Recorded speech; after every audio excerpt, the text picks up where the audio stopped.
कहा दिक्कत है? किसने कहा दिक्कत है? हम बस इतना पूछ रहे हैं, वो जो पुराना संसद भवन है, वो टपक रहा है, चू रहा है, कहाँ हो रहे हो हमें? रहेंगे जब तक इस एक बार देश में जाकर दिखाइए सांस ले जंतर रहे मंतर। हम तो जाते कैसे हैं, खाली हो हम तो गया, जाते कैसे हैं, टेंट तंबू पड़ गए। फिर जाएंगे। ये देख लीजिए, इनका ये जो है ये हम लोकतंत्र के दायरे में जा रहे हैं। नमस्कार, मैं दामिनी शर्मा सजग भारत में एक बार फिर से आप सभी का स्वागत करते हैं। देखिए, कल दो तस्वीरें जो है वो दिल्ली से नजर आई। एक तस्वीर वो जिसमें नए संसद भवन का उद्घाटन किया गया और दूसरी तस्वीर वो बनी जब जंतर मंतर पर बैठे पहलवान जो पिछले 1 महीने से वहां पर बैठे थे, उन्हें घसीटा गया, पुलिस उन्हें हिरासत में ले गई। इसी मुद्दे पर बातचीत आज करेंगे पूनम पंडित से। कल तो मौजूद आप थी नहीं वहां पर।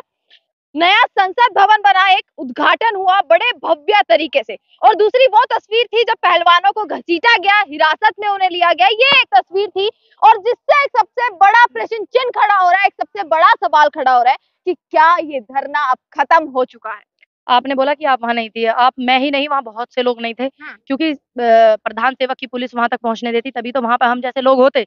दूसरी बात, ये देश देख रहा है कि एक इतना अहंकारी प्रधान सेवक हो गया, जनता का सेवा करने वाला सेवक, वो अपनी सेवा को भूल करके वो अपने अहंकार में मगरूर है। ये वही बेटियां हैं जब मेडल लेकर के आई थी कि विनेश तू तो मेरे अपनी परिवार की बेटी है, और आज उसी विनेश और साक्षी और तमाम वो पहलवान बेटियों पर पुलिस डंडे बजा रही है, और चंद दूरी पर उद्घाटन हो रहा था और वो क्या कर रहे, वो मार्च निकाल रहे महज तिरंगा लेकर के, और तिरंगे का भी अपमान किया है प्रधान सेवक के लोगों ने। मार्च अगले दिन भी हो सकती थी या आज के दिन हो सकती थी, 2 दिन बाद हो सकती थी। कहा जा रहा है कि छवि खराब हो जाती उससे, जिस प्रकार से उद्घाटन हो रहा है। अब क्या छवि अच्छी रही कि देश के सबसे प्रथम नागरिक कहे जाने वाली राष्ट्रपति जी को उसमें नहीं बुलाया? क्या अब छवि सुधर गई? नहीं तो विपक्ष ने एक मुद्दा पकड़ लिया कि राष्ट्रपति को नहीं बुलाया। राष्ट्रपति का जो संदेश था वो पढ़कर भी बताया गया उसमें, संसद में वो नहीं पढ़ा। वो हमें ना बतावे कि वो क्या बताया गया क्या नहीं बताया गया, हम लोग सब देखते हैं। दूसरी बात मैं ये कहूंगी, अगर राष्ट्रपति जी चलो बिजी थी, कहीं व्यस्तता थी, तो आप प्रोग्राम को अगले दिन करते। राष्ट्रपति जी के लिए क्या आप अपने प्रोग्राम को अगले दिन नहीं कर सकते थे? क्यों? क्योंकि उस दिन सावरकर का जन्मदिन था, सिर्फ उसी दिन करना था। क्या साबित करना चाह रहे हो आप लोग? क्या दिखाना चाह रहे हो? यही कि आप लोग सब डर जाइए, प्रधान सेवक अहंकारी हो गए, घमंडी हो गए। कहने की बात है, सावरकर का जन्मदिन था, किसने किसने जयंती पर शुभकामनाएं दे दी हैं। किसने भी दी हो, ये हम लोग माफी मांगने वाले लोगों को और देश में आजादी की लड़ाई में हिस्सा ना लेने वाले लोगों को कभी विपक्ष को क्यों मुद्दा चाहिए, ये बताइए ना। हर मुद्दे में विपक्ष क्यों आगे आ जाता है? सबसे पहले विपक्ष आ गया कि भाई राष्ट्रपति कहाँ है, राष्ट्रपति के हाथ से फीता कटना चाहिए। राष्ट्रपति कह रही है कि नरेंद्र मोदी ने अगर उद्घाटन किया है तो ये संतोष की बात है।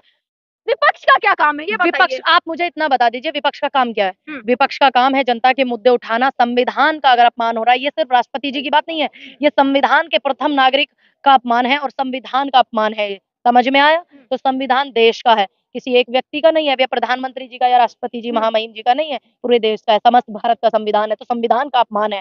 दूसरी बात, विपक्ष बीच में आ जाता। विपक्ष जनता की आवाज, जनता को प्रताड़ित किया जाता तो आवाज कौन उठाएगा? विपक्ष। जनता को बेरोजगार किया जाता, युवाओं को, आवाज कौन उठाएगा? विपक्ष। महंगाई है, आवाज कौन उठाएगा? विपक्ष। अगर विपक्ष बीच में आता है, इस बात को दामिनी शर्मा सजग भारत से मानती है, तो ये बात खुशी की है, क्योंकि जनता को जब भी ये प्रताड़ित करेंगे, इतने इनका कार्यकाल है, तो विपक्ष बीच में आता रहेगा। और हम वो लोग हैं कि हम ये कहेंगे कि विपक्ष आते रहना चाहिए, चाहे सरकार किसी की भी हो।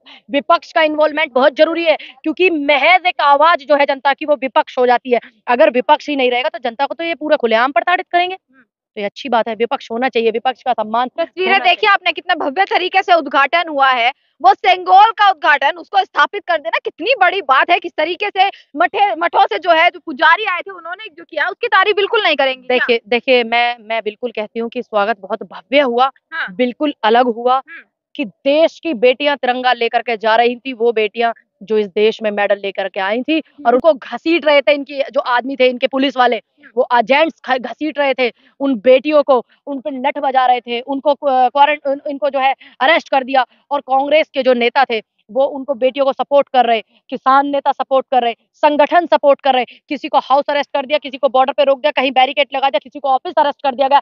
बिल्कुल भव्य तस्वीरें थी, तमाम देश ने देखी थी। और मैं समझ नहीं पा रही कि वो जो पैर का जूता रखा हुआ था और साक्षी मलिक का चेहरा नीचे था, कि मैं उस तस्वीर को इस देश से छुपाऊं या मैं उस तस्वीर को दिखाऊं, मैं समझ ही नहीं पा रही हूँ।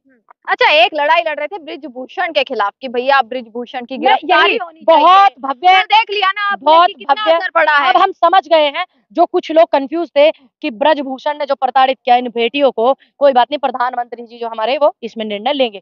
सब लोग इस कंफ्यूजन में थे, लेकिन देख लिया जनता ने कि इस राजतंत्र का जो प्रतीक होता है सेंगोल, राजतंत्र का होता है ना, जानती है ना आप? बिल्कुल, जानते हैं? हाँ। तो इस देश में क्या है?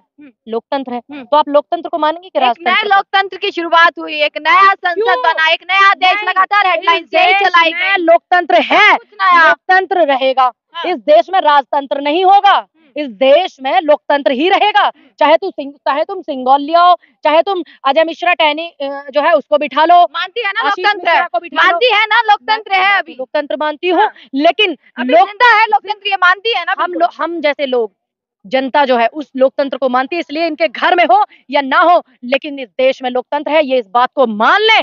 और तमाम लोगों से मैं ये कहूंगी कि ये राजतंत्र के प्रतीक को दिखा करके और दंडवत प्रणाम कर रहे प्रधान सेवक, वो ये जताना चाहते हैं, वो ये दिखाना चाहते हैं कि उनकी मनसा, चरित्र और उनका चित्र क्या है।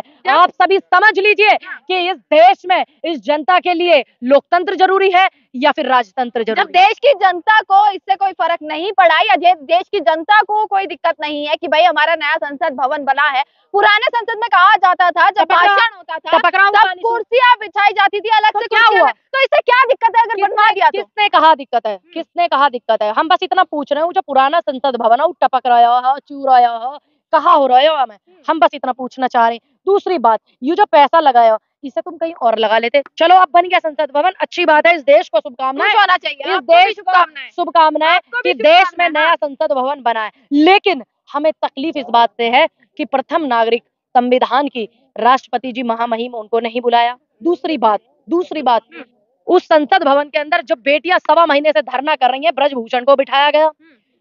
किसानों पर ट्रैक्टर अत्याचार करने वाले के बेटे जिसने किया, उसके पिता को वहां बिठाया गया, टैनी को वहां मान लीजिए ना, तो क्या आंदोलन कहोगे कि आप दिखाना चाहते हो कि इसका मतलब जो वो नया संसद भवन बना है वो लोकतंत्र से नहीं राजतंत्र से चलेगा। इससे तो ये भी मान मेरा सकते सवाल हैं, है, इससे तो ये भी मान सकते हैं ना कि आप कह रहे हैं वहां पे बृजभूषण थे, वहां पर टैनी थे, उससे तो ये भी मान सकते हैं कि कितने आंदोलन उनके लिए किए गए, कितना खिलाफ जो है प्रदर्शन किए गए, सरकार पर कोई असर नहीं पड़ा। देखिए अब सबको पता है सरकार पर असर नहीं पड़ रहा है, ये सबको पता है। चाहे वो किसान आंदोलन से लगा लीजिए, चाहे आज तक के जितने आंदोलन है आप सबसे लगा लीजिए, सबको पता है किसी को कोई असर नहीं पड़ रहा। तो पता है तो फिर क्यों बैठे हैं सड़कों पर? लेकिन हम उस मिट्टी से नहीं आते, उस खून से नहीं आते जो माफीनामे लिखते हो और जो पेंशनें लेते हो। ये कितना भी ना माने, लेकिन हम संविधान के दायरे में अपनी आवाज को उठाते रहेंगे, आंदोलन करते रहेंगे, देश की आवाज उठाते रहेंगे, जनता की आवाज, महंगाई की, शिक्षा की, स्वास्थ्य सुविधाएं की, बेरोजगारी की, क्योंकि इस देश की मिट्टी में उन लोगों का खून लगा है जो शहीद आजम भगत सिंह, सुभाष चंद्र बोस, नेहरू, पटेल, सुभाष गांधी, अहिल्याबाई होलकर, झांसी की रानी, गनी, इन सब का करते रहेंगे, जाकर दिखाइए एक बार जंतर मंतर, जब तक इस देश में दिखाइए जंतर मंतर। हम तो जाते हैं, खाली हो गया, कैसे टेंट फिर जाएंगे। ये अब ये देख लीजिए, इनका ये जो है ये हम लोकतंत्र के दायरे में जा रहे हैं, ठीक, ये टेंट किसके, राजतंत्र के उसमें, और ये प्रताड़ित कर रहे हैं लोगों को, ये जनता देख रही है। राजतंत्र का पाठ आप आज जो पढ़ा रही हैं, इससे अच्छा पाठ राजतंत्र का मोदी जी ने कल संसद में पढ़ा दिया है, वो उन्होंने समझ भी आ गया। अब आप ये देखिए, उन्होंने जो पाठ पढ़ाया है वो उस इतिहास निकालिए, इतिहास खंगालिए, तुम्हारे लिखने से इतिहास नहीं हो जाए, इतिहास रहेगा, और इतिहास खुद नहीं लिखा जाता, इतिहास दूसरे लोग लिखते हैं जब तुम्हारे कर्म अच्छे होते हैं, समझ लेना इस बात को। अब जब उन्होंने कल भाषण दिया, मैं देख रही थी, सुन रही थी, उन्होंने उसमें बेहद खूबसूरती से, बहुत फुर्सत से झूठ बोला है।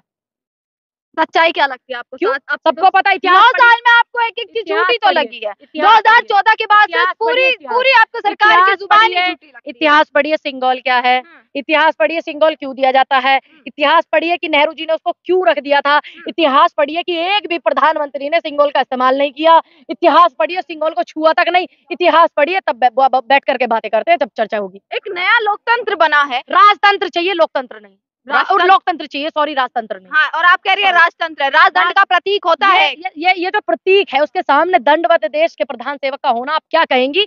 मैं ये कहूंगी, मेरे अपने विचार है कि वो आगा कर रहे हैं हमें कि ये देख लीजिए हमारी मंशा ये है। अब क्या लग रहा है फिर पहलवानों का क्या होगा? देखिए, हिरासत में ले लिया गया, डिटेन कर लिया गया, घसीटा गया। पहलवानों का क्या होगा, किसानों का क्या होगा, युवाओं का क्या होगा?